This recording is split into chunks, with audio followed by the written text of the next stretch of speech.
함께 그런 좀 솔직하게 노래 가운데 그렇게 자신의 고백이 있는 그런 시간이 됐으면 좋겠고요.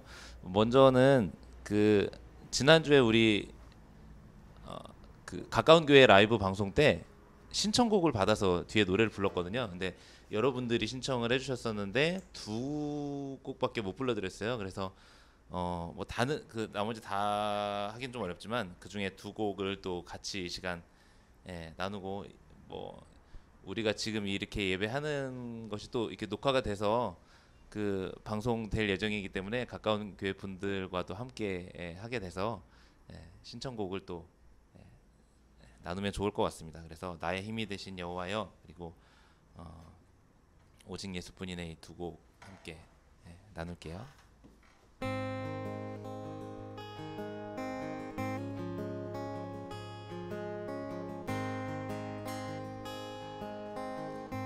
나의 힘이 되신 나의 힘이 되신 여호와여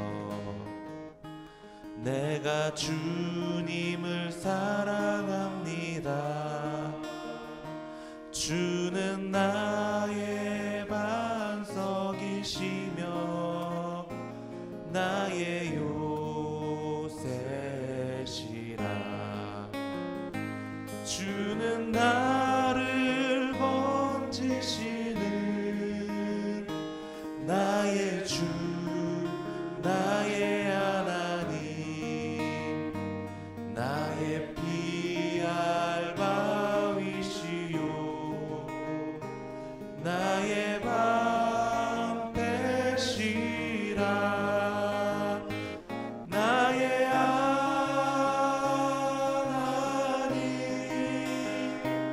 나의 하나님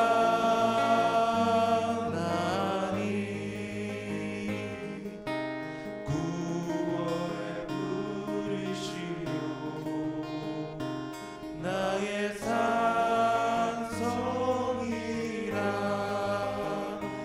나의 하나님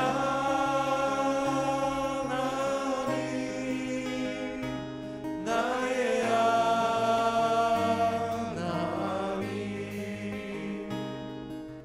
그는 나의 여호와 나의 구세주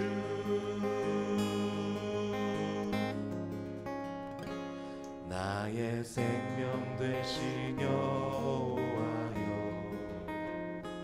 내가 주님을 찬양합니다. 주는 나의 사랑이시며 나의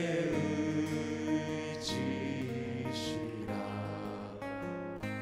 주는 나를 이끄시어 주의 길 인도하시며 나의 생의 목자 되시니 내가 따르리라. 나의 하나님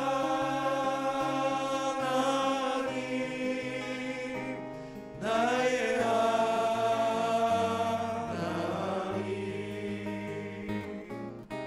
생명의 면류관으로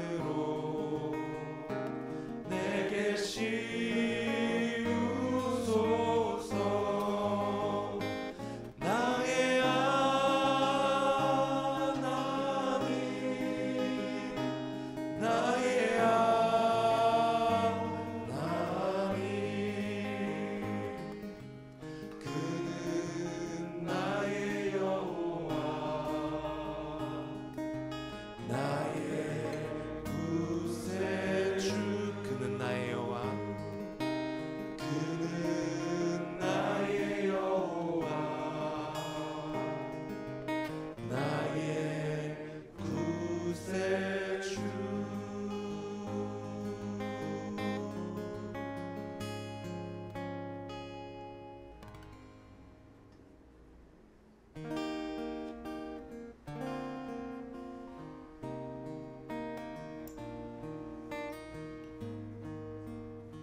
은혜 아니면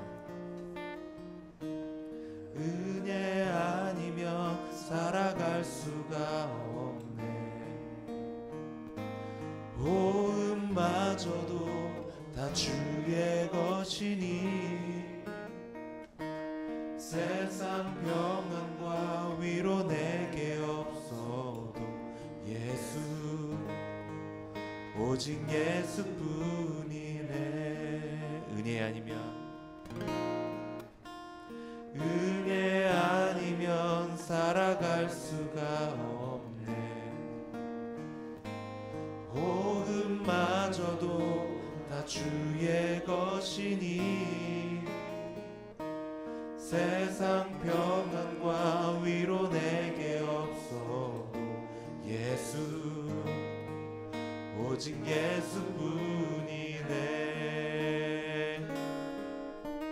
크신 계획 다 볼 수도 없고 작은 고난에 지쳐도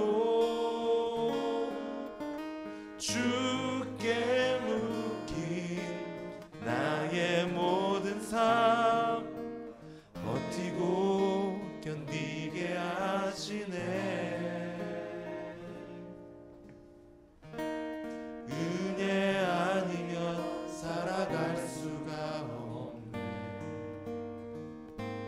나의 모든 것 다 주께 맡기니 참된 평안과 위로 내게 주신 주 예수, 오직 예수뿐이네. 크신 계획, 크신 계획 다 볼 수도 없고 작은 고난에 지쳐도 주께 묶인 나의 모든 삶 버티고 견디게 하시네. 은혜 아니면 살아갈 수가 없네. 나의 모든 것 다 주께 맡기니 참된 평안과 위로 내게 주신 주 예수, 오직 예수뿐이네.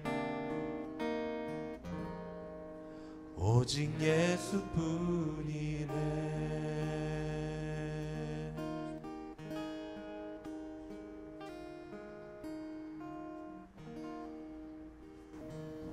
우리 주변에 있는 어려움을 겪는 이들 너무 가슴이 아픈데 주님은 도대체 왜 이런 일들을 허락하시는지 우리는 주님의 그 크신 계획을 다 알 수가 없는데 우리가 그래도 알 수 있는 것 한 가지가 있다면 이 순간에도 분명히 주님의 은혜는 우리와 함께 하신다는 것일 것 같습니다.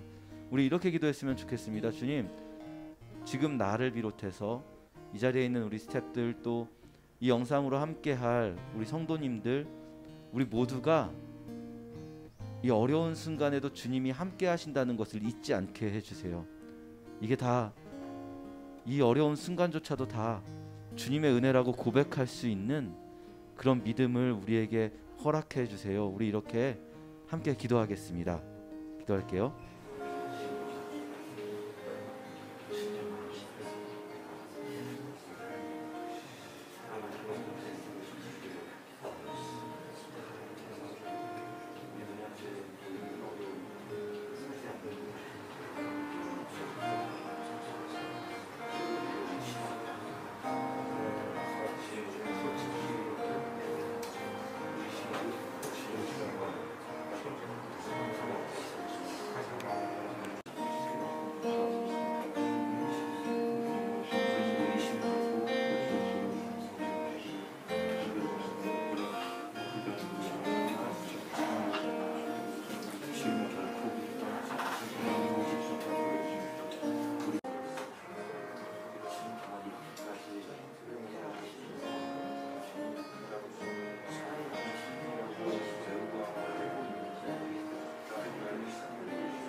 요즘에는 우리 다른 많은 분들도 많이 지쳐 계시지만 우리 스태프들도 뭐 뭔가 계속 그냥 좀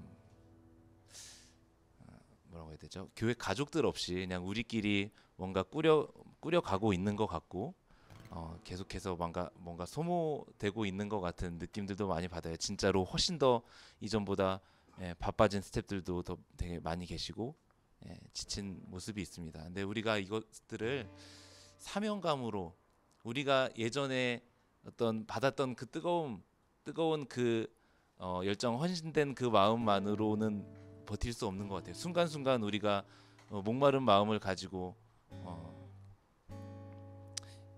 하나님을 붙잡고 또 그 은혜로 채워지지 않으면 감당하기 쉽지 않은 그런 시간들을 견뎌가고 있는 것 같은데요.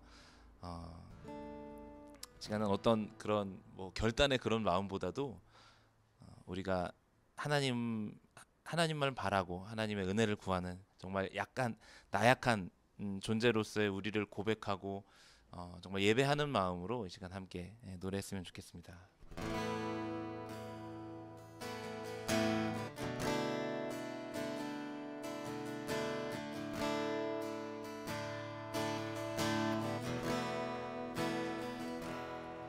주께 가까이 날 이끄소서. 간절히 주님만을 원합니다. 채워주소서. 주의 사랑을 진정한 찬양 드릴 수 있도록 주께 가까이 날 이끄소서. 간절히 주님만을 원합니다. 채워주소서. 주의 사랑을 진정한 찬양 드릴 수 있도록 목마른 나의 영혼 주를 부르니 나의 맘 만져 주소서. 주님만을 원합니다. 더 원합니다. 나의 맘 만져 주소서.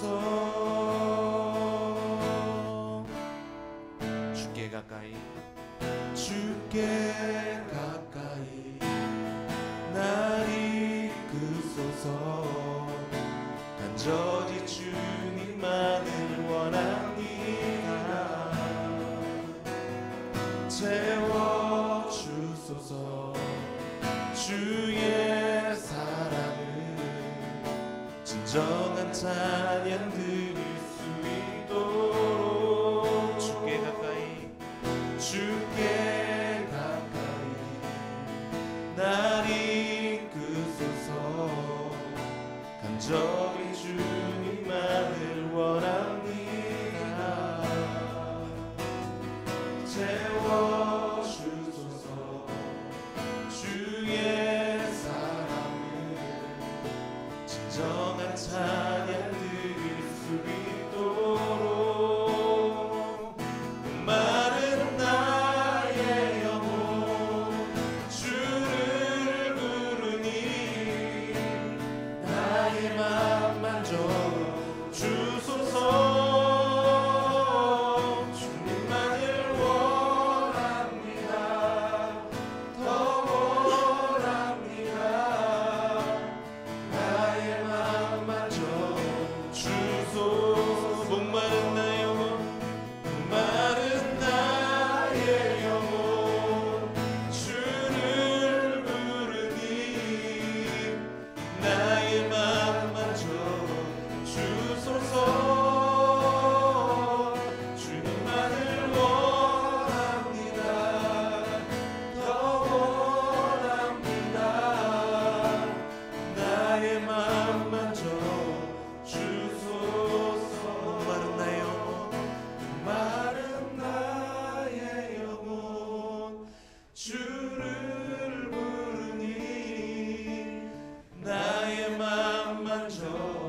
주소서.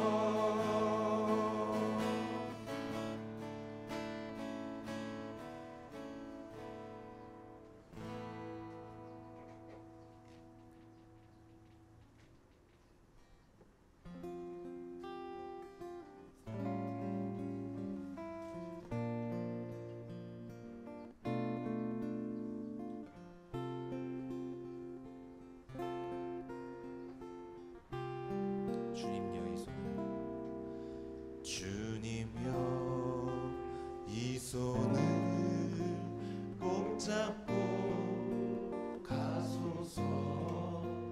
약하고 피곤한 이 몸을 폭풍우 흑암 속 해치사 빛으로 손잡고 날 인도하소서.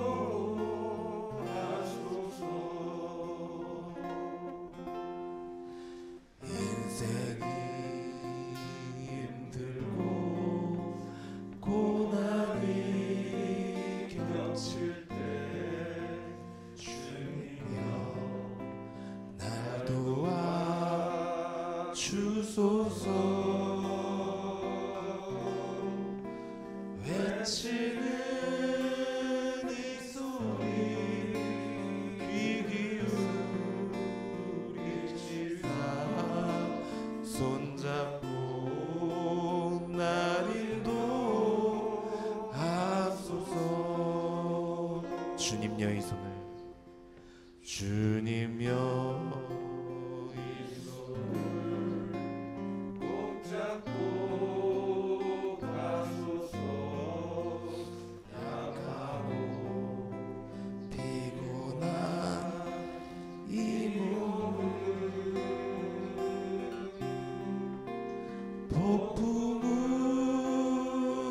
가소 해치사 빛으로 손잡고 날 인도하소서.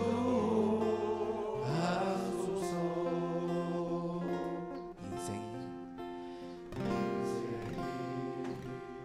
힘들고 고난이 겹칠 때 주님여 날 도와 주소서. 외치는 이 소리 귀 기울이시사 손잡고 날 인도하소서. 외치는 이 소리 외치는 이 소리 귀 기울이시사 손잡고 날 인도하소서.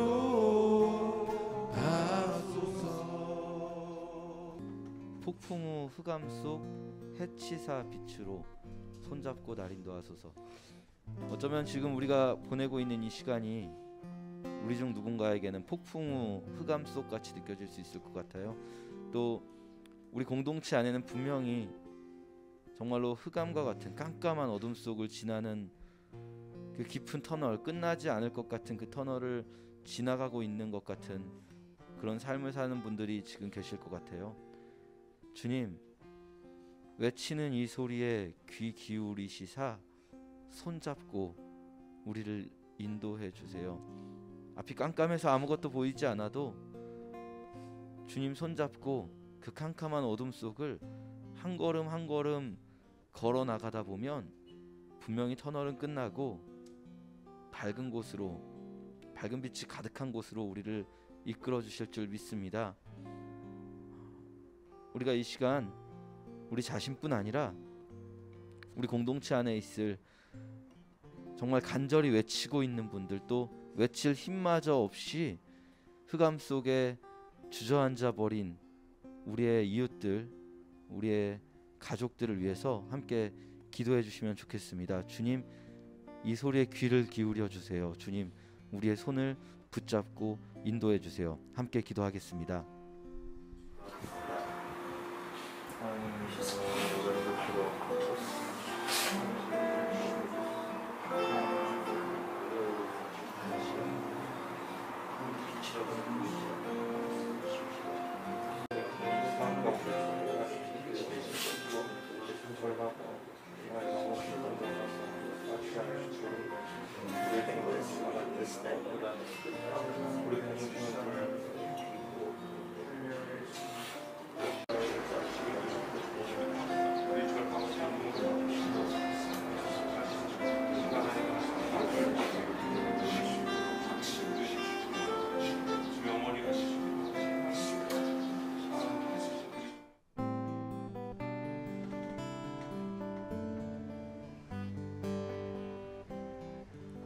보소서 주님, 나의 마음은 선한 것 하나 없습니다.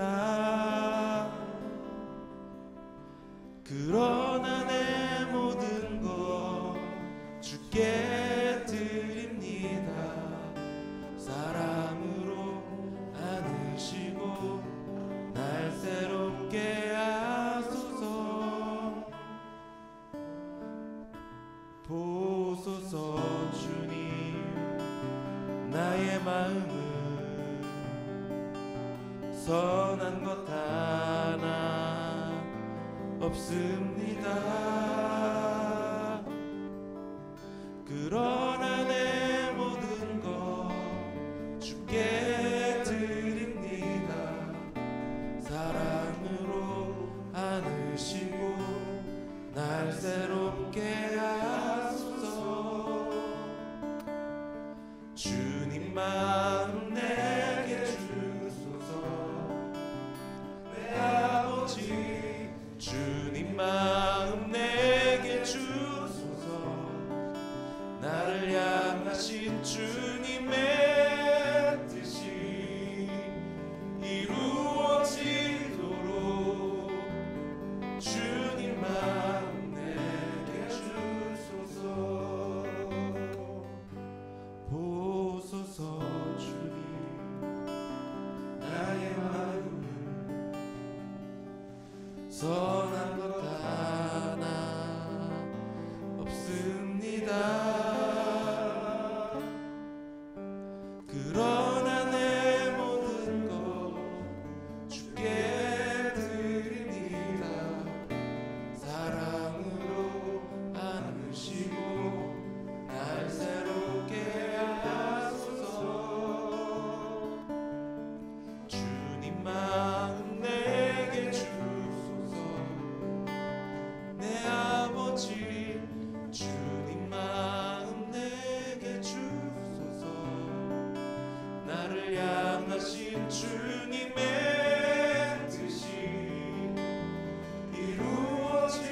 이루어지도록 주님 마음 내게 주소서. 주님 마음, 주님 마음 내게 주소서. 내 아버지, 주님 마음 내게 주소서. 나를 향하신 주님의 뜻이 이루어지도록 주님 마음 내게 주소서. 주님 마음 내게 주소서. 주님 마음 내게 주소서.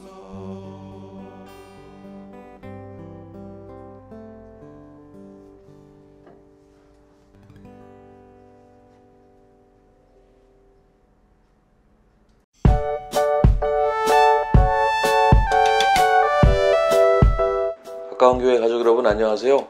반갑습니다. 6월이 시작이 됐어요. 6월 첫 주 온라인 예배 참여하고 계시는 여러분 한 분 한 분 진심으로 환영합니다.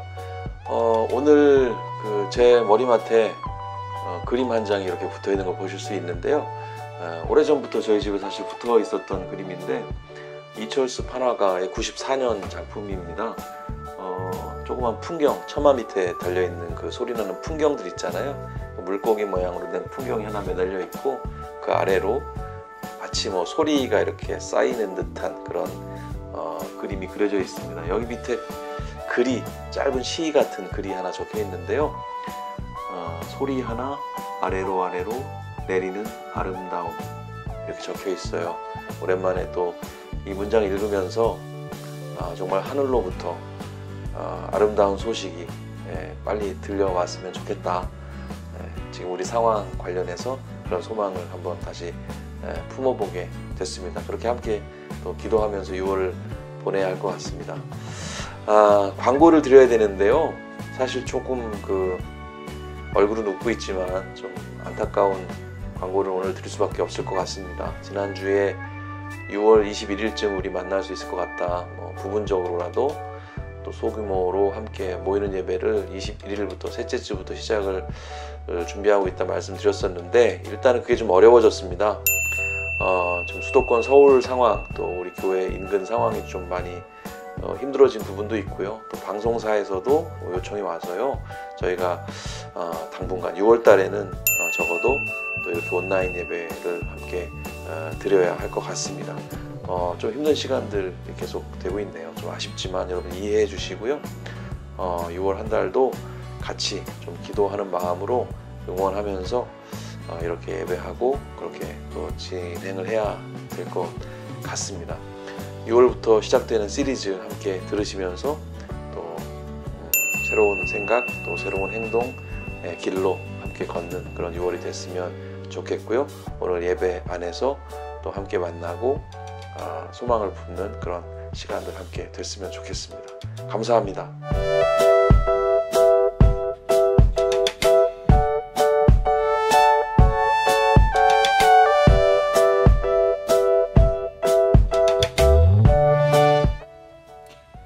안녕하세요. 저는 홍대에 가까운 교회에서 한 6개월 정도 그 예배에 참석했던 오수연이라고 합니다. 아마 그 예배를 드리기 시작한 걸로 치면 한 1년은 훌쩍 넘을 것 같긴 하지만 정기적으로 참석을 했던 것은 그 정도 된 것 같고요. 지난 겨울에 소모임 모임에 참석하기 시작해서 한 2개월 정도 됐었는데 이번 주부터는 오지 말라는 문자를 한 3월 달에 받았던 것 같습니다. 그래서 벌써 교회를 안 간 지 한 3개월 정도 된 것 같아요. 저는 우연한 계기로 신학 공부를 시작을 해서 올해는 이대 기독교 학과의 석사과정에서 신학 공부를 3년째 이어가고 있습니다. 아직 신학 꼬꼬마에 불과하지만 홍대에 가까운 교회에서도 제가 배우는 것이 뭔가 도움이 될 수 있다면 좋을 것 같습니다. 제가 오늘 그 예배에 기도를 부탁을 받았습니다. 제가 기도문을 읽으려고 합니다. 함께 기도해 주시기를 바랍니다. 기도하겠습니다. 주님, 코로나 사태로 공동예배로 모이지 못한 지 벌써 3개월이 훌쩍 넘어갑니다. 반갑게 맞아주시고 살뜰하게 챙겨주시던 성도님들과 어렴풋이 눈에 익어가던 얼굴들이 많이 그립습니다. 각자의 자리에서 다양한 방식으로 주님을 예배하고 믿음의 삶을 살아가고 있지만 함께 예배하고 믿음의 삶을 공유하며 살아가는 기쁨을 다시 누리게 해주시기를 기도합니다. 당신께서 우리를 공동체로 부르신 이유에 대해 깊이 성찰하고 기회가 있을 때마다 공동체를 공인하고 실험하고 누릴 수 있게 되기를 소망합니다. 주님, 이 어려운 시기에 많은 이웃들이 더 큰 어려움에 빠지고 외로운 사람들은 더 큰 외로움에 빠져듭니다. 우리가 그런 이들을 기억하게 하시고 기도하게 하시며 우리에게 주님이 기회를 주실 때면 기꺼이 손 내밀어 그들을 일으켜 세울 의지와 용기를 허락해 주십시오. 죽이는 종교가 아니라 살리는 신앙을 우리가 가지고 있는지, 참으로 예수님의 생명의 복음을 우리가 가지고 있는지 두려운 마음으로 점검하는 겸손한 마음도 주시기를 기도합니다. 전 세계를 혼란과 공포에 빠뜨린 이 전염병의 사태가 뜻밖에도 미국과 세계 도처에 존재하는 인종차별의 민낯을 드러내는 계기가 되었습니다.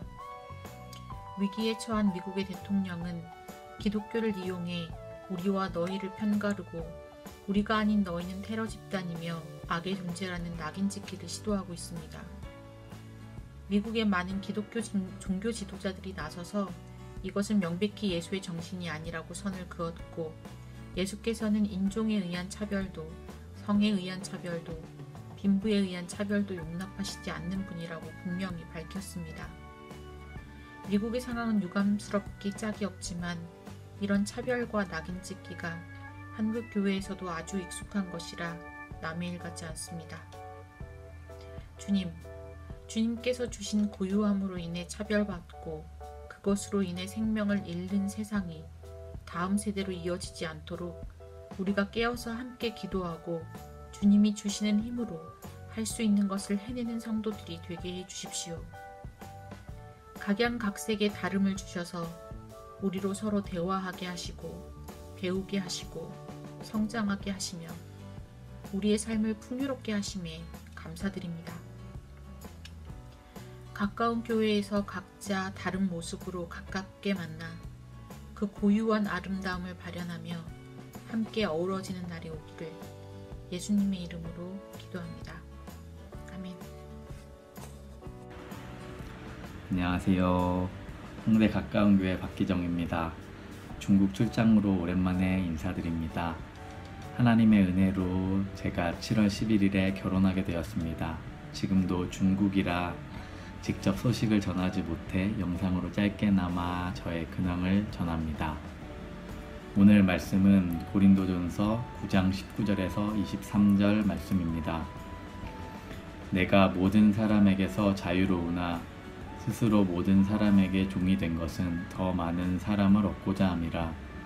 유대인들에게 내가 유대인과 같이 된 것은 유대인들을 얻고자 함이요 율법 아래에 있는 자들에게는 내가 율법 아래에 있지 아니하나 율법 아래에 있는 자 같이 된 것은 율법 아래에 있는 자들을 얻고자 함이요 율법 없는 자에게는 내가 하나님께는 율법 없는 자가 아니요 도리어 그리스도의 율법 아래에 있는 자이나 율법 없는 자와 같이 된 것은 율법 없는 자들을 얻고자 함이라.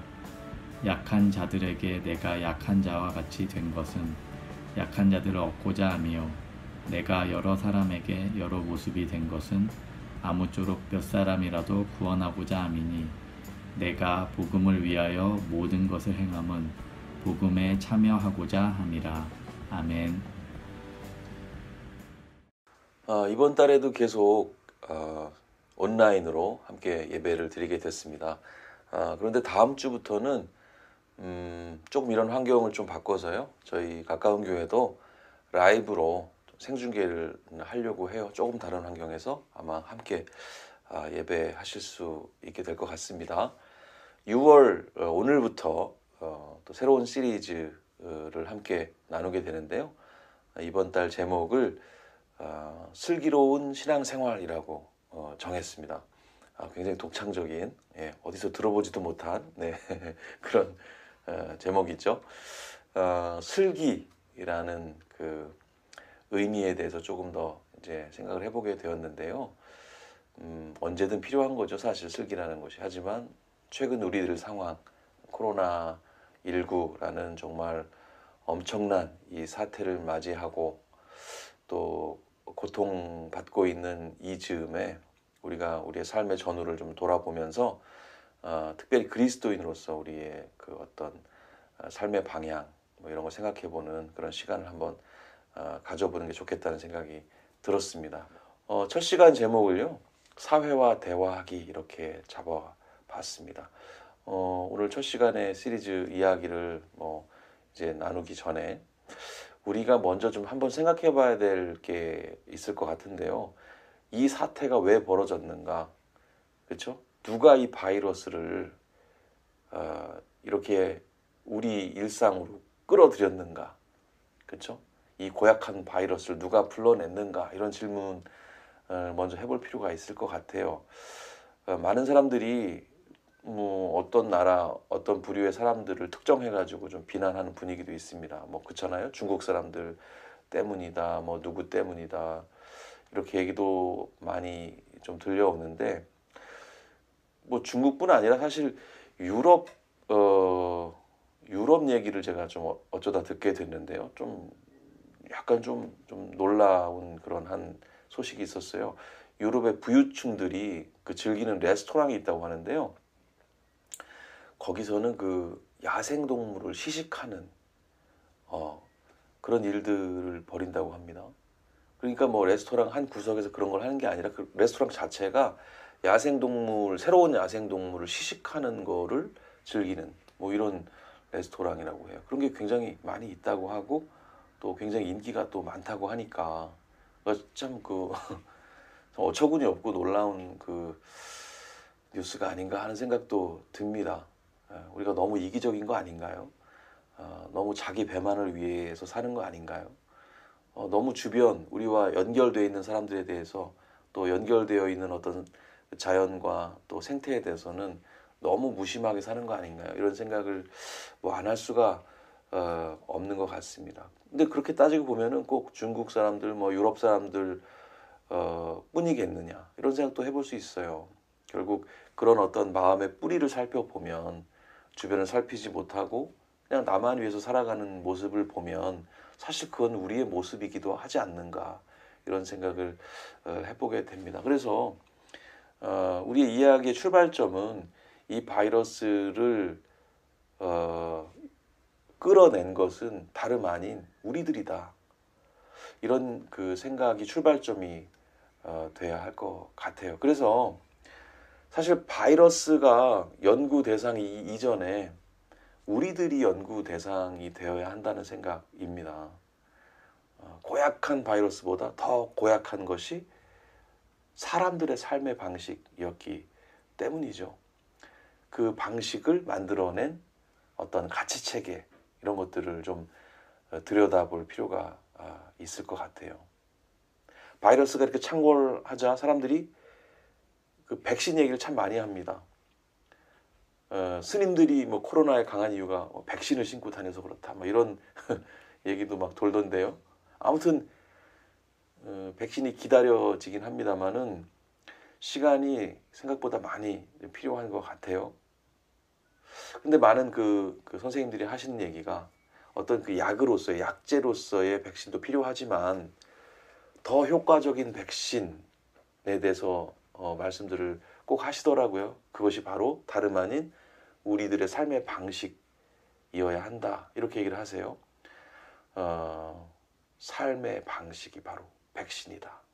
생각해 볼 만한 그런 문제인 것 같습니다. 밥이 보약이다라는 말 있잖아요.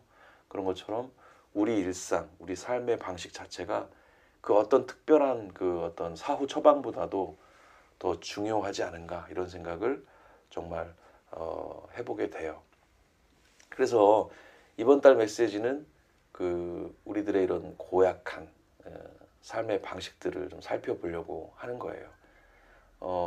말씀드린 대로 이 고약한 삶의 방식의 배경, 그 이면에는 고약한 생각, 또 고약한 세계관, 고약한 신앙이 자리하고 있을 게 분명하기 때문이죠.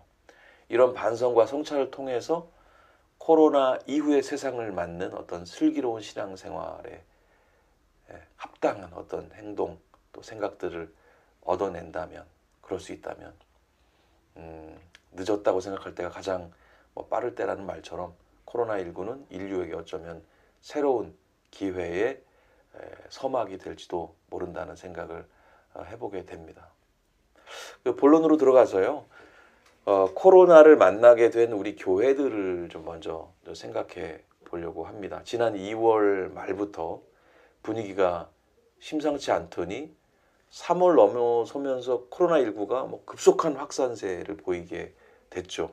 그래서 이제 우리도 예배를 3월부터 이제 만나는 예배를 이제 드리지 못하게 됐는데, 그때쯤에 유흥업소나 또 종교시설 같은 다중 접촉 시설에서는 모임을 좀 자제해 주세요라는 그런 요청을 그 정부에서 또 어떤 방역 주체들에서 이렇게 좀 해오는 상황이 됐습니다. 교회가 사회로부터 어떤 좀 부탁을 받는 상황이 좀 교회 입장에서는 됐다고 볼 수가 있겠죠. 어지간하면, 그런데 우리가 좀 삶을 돌아보면 사회가 교회에게 무슨 부탁을 공식적으로 해오는 일은 잘 없습니다. 그게 약간 불문율처럼 교회는 좀 뭔가 잘 건드리지 않는 그런 경향이 있죠, 사실.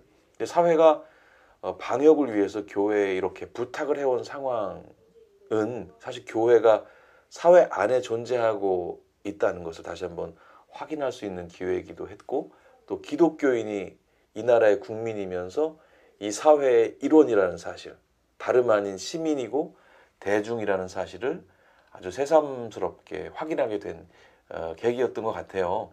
그리고 사회가 교회에게 가지는 어떤 기대도 또 엿볼 수 있었던 그런 계기였던 것 같습니다.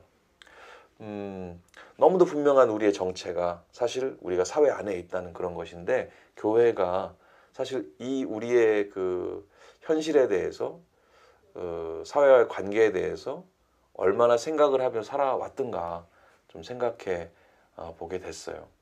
교회가 마치 그 무중력 공간에 떠 있는 것처럼 사회가 막 정말 이렇게 느끼고 있는 중력과는 상관없이 존재하고 있었던 것은 아닌가. 혹시 그것을 또 그렇게 중력을 느끼지 않고 사는 것처럼 살아가는 그 삶이 혹시 우리가 훌륭한 신앙이라고 착각했던 건 아니었던가. 영적인 세계에 지나치게 막 탐닉해서 사회 현실의 아픔에 너무 무심하지는 않았던가. 하나님 나라의 회복이라는 진짜 치유에는 별 관심이 없이 뭐 신의 이름을 빙자한 진통제 정도를 나눠주는 역할로 교회가 자신의 진짜 모습을 잃어왔던 것은 아니었는가, 이런 반성을 해보게 됐습니다. 사실 예수님은 중력 아래로 내려오셨는데 제자라는 사람들은 자꾸 중력 위로 올라가려고 합니다. 벗어나려고 해요. 영적인 삶을 빙자해서 뭐 이웃과의 관계, 사회와의 관계를 무너뜨리는 것은 이미 영적이지 않은 삶의 결과일 뿐이라고 생각해요. 이 사회로 불러주신 하나님 앞에 그것은 책망받을 일이 될 수 있다고 봅니다. 우리를 이 땅으로 부르신 그 부르심을 생각해 보면은 신앙은 분명히 개인 구원을 넘어서는, 뭐 개인의 평화를 넘어서는 어떤 공공성을, 사회성을 지니고 있다고 말할 수가 있어요. 수많은 예언서들의 페이지마다 옛 선지자들의 울부짖음이 대부분 공공성, 공적 윤리, 사회 윤리, 이런 것들을 잃어버린 신앙에 대한 불편한 현실에 대한 어떤 그 반응이었거든요.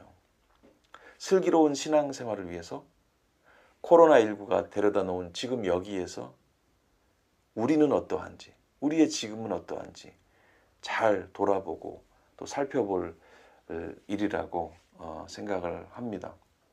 조금 어려운 단어 하나 제가 좀 최근에 들었는데요. 프로토콜이라는 그런 단어입니다.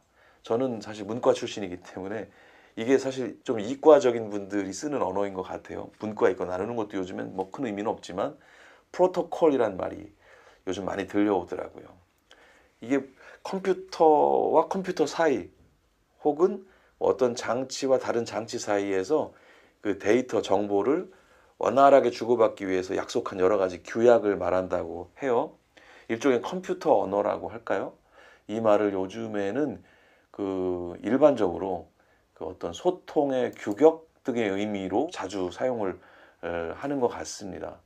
교회와 사회의 소통 방식에 있어서 이 언어, 이 프로토콜, 이게 다르다는 점, 이게 참 오래전부터 문제가 되어 왔었죠.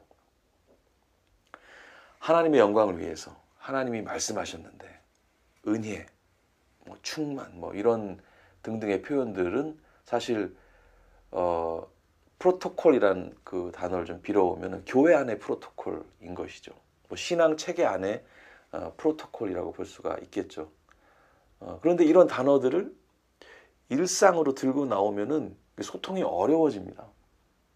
그렇죠? 서로 언어가 맞지 않는 거죠. 예전에 그 요한 목사님이 성경의 약어들에 대해서 한 말씀 하신 적이 있어요. 뭐 이런 거 있잖아요. 뭐 창출, 레, 민, 신, 수, 삿, 룻, 뭐 합습, 학습, 말, 막 이런 거 있잖아요. 우린 다 그 뭐 조금만 교회를 다닌 사람들은 뭐 좀 익숙한 그런 표현일 수도 있겠지만 이게 사실은 교회 안에 편의를 위해 쓰이는 프로토콜들이라는 거 아니겠습니까? 이런 것들을 그냥 일반 사회와 대화할 때 그냥 끌고 나오면 사실 소통 자체가 좀 어려워진다. 이런 이야기가 되겠죠. 함께 공동체 자체가 교회 담장 너머의 분들 또 일반 사회와 소통하고 대화하는 게 너무 중요한 그런 가치였기 때문에 함께 공동체는 이번 코로나19 상황 속에서 그래도 또 사회와 잘 대화하며 좀 이 일들을 진행해 오고 있다. 좀 뭐랄까 오프라인 예배가 좀 늦어지곤 있지만 뭐 그런 상황이었다고도 볼 수 있을 것 같습니다.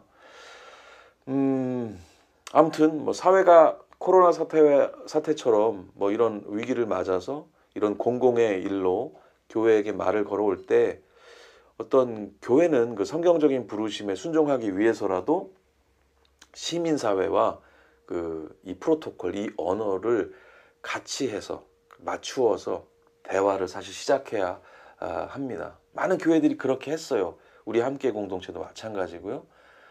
근데 또 많은 교회들이 아쉽게도 안타깝게도 그렇게 하지를 또 못했습니다. 사실 사회가 예배 모임에 대해서 우리 교인들처럼 똑같이 생각할 수는 없지 않겠어요? 사회가 볼 때 예배 모임은 우리는 굉장히 가치 있게 생각을 하는 모임이지만은 뭐 그 같이 교인이 아닌 분들 입장에서는 신앙을 떠나서 뭐 많은 사람들이 좁은 공간에 모이는 어떤 그런 상황이잖아요. 그냥 감염 위험이 높은 그런 상황으로 보일 수밖에 없는 거고요. 그래서 방역에 대한 주의를 충분히 요청할 수 있다고 봅니다. 그런데 그거를 마치 정부나 시민사회가 종교 박해라도 하는 것처럼 이렇게 반응을 보이는 것은 사회와 소위 언어, 이 프로토콜을 맞추지 못하고 있는 너무나 아쉬운 모습으로 보입니다. 이번에 코로나 사태 중에 아주 논란의 중심에 있었던 그 신천지, 이분들이 그 사회 질타를 받은 가장 큰 이유가 뭡니까? 그 사람들의 교리나 뭐 신앙체계 때문이었을까요? 그거는 뭐 소위 정통이라고 일컫는 일반 교회에서는 분명 오래전부터 문제 삼아 왔던 것이기도 하고 문제 삼을 수 있는 것이지만은 이번에 그 사람들이 문제가 된 것은 그 사람들이 이기적이고 그렇죠? 반사회적인 그런 행태이지 않았습니까? 뭐 예를 들면 병에 걸린 것은 믿음이 없는 것이다. 뭐 이 병은 마귀가 주는 것이다. 뭐 방역 공무원들의 전화를 받지 않는 게 믿음을 지키는 것이다. 그렇죠? 어떤 집단 이기주의 뭐 이런 모습을 보여줬잖아요. 이렇게 생각하는 것들이 바로 그 사람들만의 언어, 그 사람들만의 프로토콜의 문제였다고 볼 수가 있는 거죠. 거기서 그 사람들의 이단 사이비성이 드러난 것입니다. 시민사회에 사실 어떤 요청에도 응답하지 않고 계속해서 자기 종교의 언어, 프로토콜로만 얘기하고 행동하는 태도, 그렇게 자기들만의 리그에서만 끼리끼리의 인싸로 살아가는 삶은 그리스도의 사랑에서 아주 먼 태도입니다. 이미 읽어주신 고린도전서 말씀이 바로 그 프로토콜과 관련해서 우리가 함께 생각해 볼 수 있는 본문이 되겠습니다. 고린도전서 9장 19절에서 23절까지 말씀, 아까 읽어주신 말씀 다시 한번 잘 기억해 주시면 좋겠어요.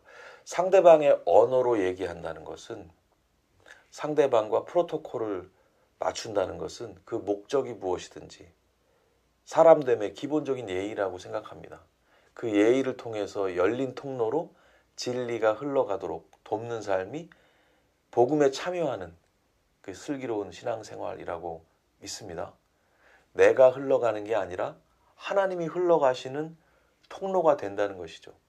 상대방의 언어로 이야기하지 못하는, 상대방을 존중하지 못하는 태도의 배경에는 자신만의 독선이 자리합니다. 그냥 내가 흘러가려는 마음이에요. 신앙을 가진 사람이 나만 옳다라고 생각하는 것처럼 무서운 게 없죠. 그 옳음의 배경이 또 하나님이라고 대부분 생각을 하기 때문입니다. 오늘 본문 유대인들에게 내가 유대인처럼 된 것, 그쵸? 또 율법 아래 있는 자들에게 율법 아래 있는 그 자들처럼 된 것, 율법 아래 그 없는 자들에게 내가 또 율법 없는 자처럼 된 것, 그쵸? 약한 자들에게 또 약한 자들처럼 된 것, 뭐 이런 모든 상황들, 바울이 이렇게 프로토콜을 맞추고 있는 상황들에 대해서 우리가 다시 한번 돌아볼 필요가 있겠습니다. 여러분, 하나님에 대한 오해 때문에 이런 그 맞추지 못하는, 그 언어를 맞추지 못하는 그런 상황들이 벌어지는 것 같습니다. 예전에 제가 사람이 하나님을 믿다가 자기 믿음을 믿게 된다, 뭐 이런 얘기를 드린 적이 있습니다. 사람들은 자기가 경험한 하나님의 어떠하심에 막 그 감격하고 탄성을 지르고 마음으로 그 장면을 사진 찍습니다. 그렇죠? 굉장히 자연스러운 상황이긴 하죠.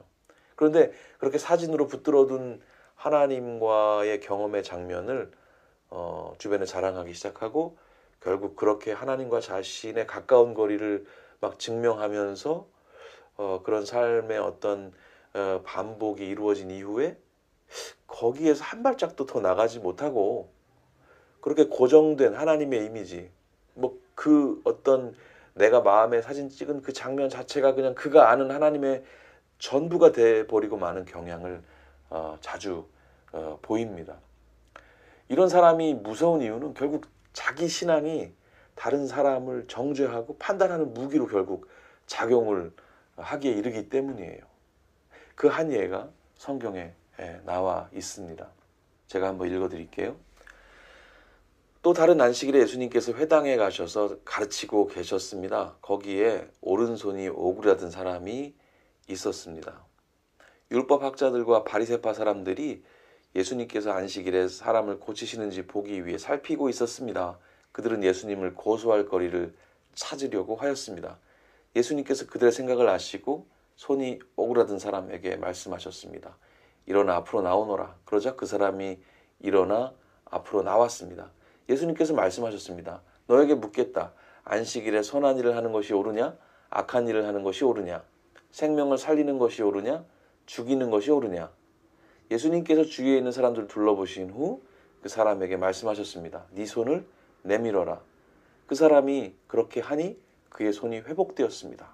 그러자 그들은 화가 나서 예수님을 어떻게 처리할까 하고 서로 의논하였습니다. 본문 속에서 우리는 율법학자나 바리새인의 경직된 모습과 또 예수님의 아주 유연한 모습, 그 차이를 볼 수가 있어요. 율법학자, 바리새인들은 그 상식적이고 기본적인 윤리와도 프로토콜을 맞추지 못하고 있습니다.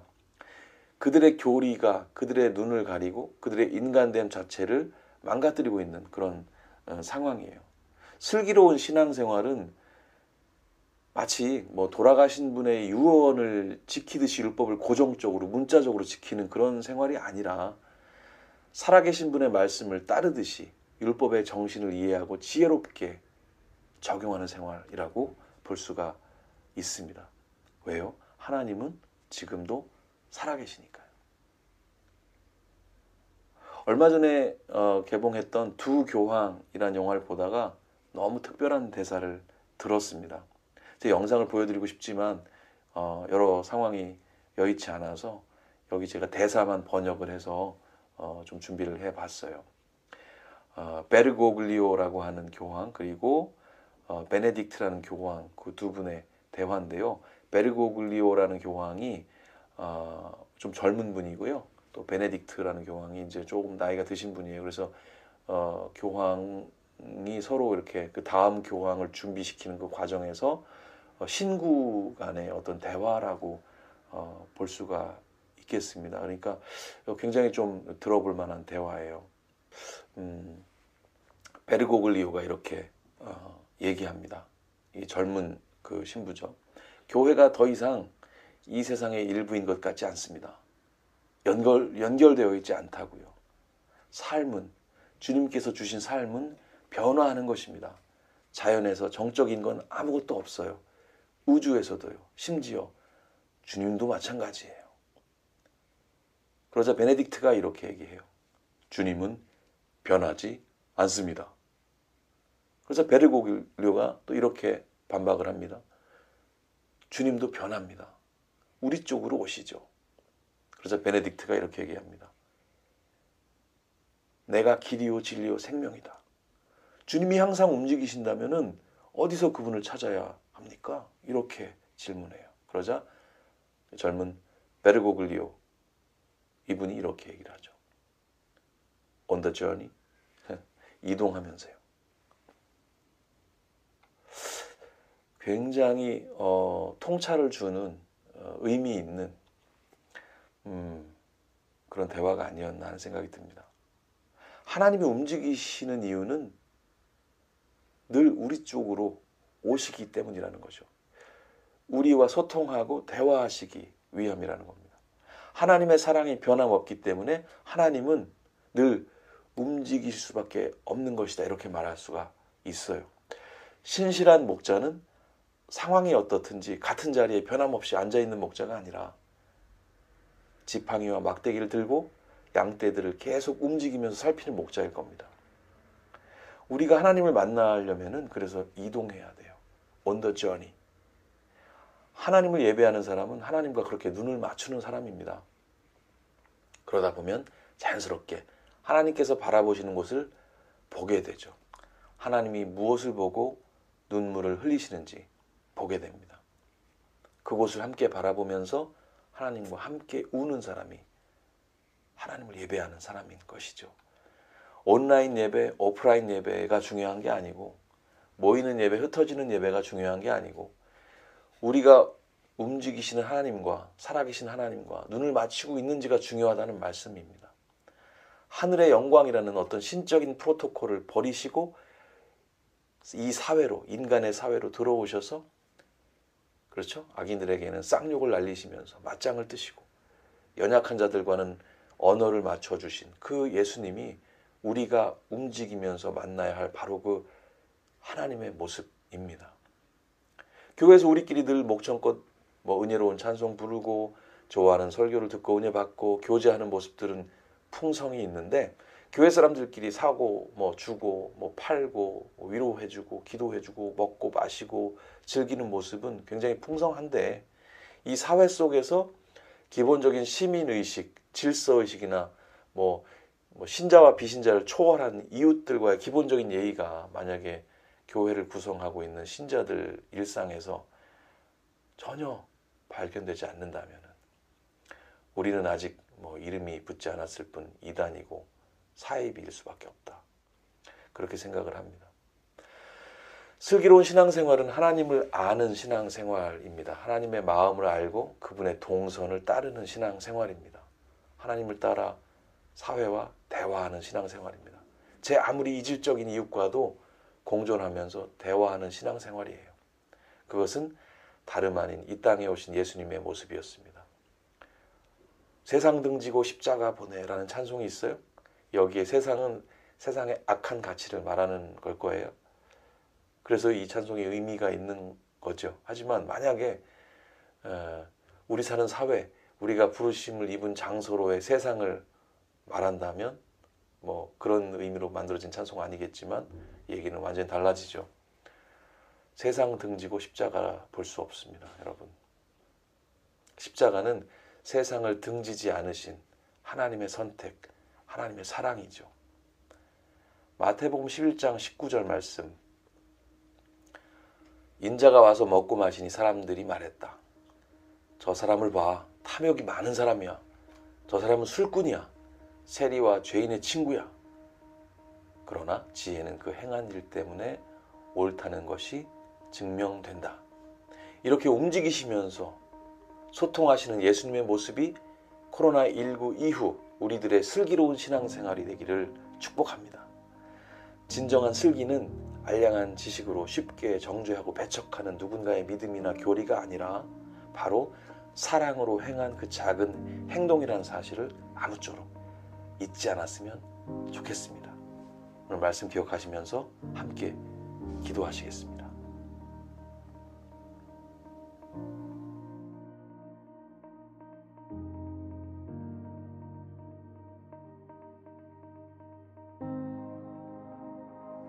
살아계신 하나님, 이 시간 주님의 십자가를 다시 한번 기억합니다. 하늘의 영광을 버리시고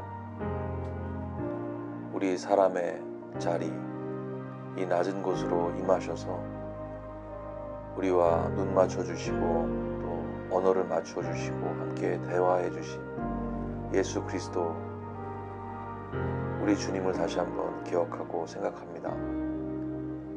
제자된 우리들이 그 주님의 모습을 본받아서 이웃과 대화하고 사회와 대화하고 또 시민사회의 요청에 정말 먼저 뛰어나가서 도울 수 있는 저희들의 모습이 될 수 있도록, 그렇게 주님의 아름다우신 뜻을 잘 따르는, 그렇게 사랑하는 저희들 될 수 있도록 하나님 우리 삶을 인도하여 주시옵소서. 우리가 코로나라는 힘든 시간들을 보내면서 낭망하고 좌절할 것이 아니라 우리의 못난 부분들을 돌아보고 또 주님이 주시는 그 빛 가운데서 슬기를 얻는 시간 될 수 있도록 하나님 우리의 삶을 인도해 주시옵소서. 감사드리고 예수 그리스도의 이름으로 기도드립니다. 아멘.